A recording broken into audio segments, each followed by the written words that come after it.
Yung tong yung tinuro.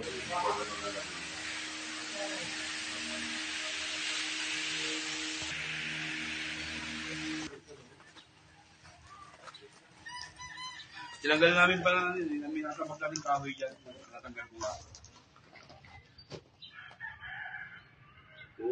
Meron din to. Meron din sa mga Meron yan. Kaya ibig sabihin, pati ano, Baka sa labas yan.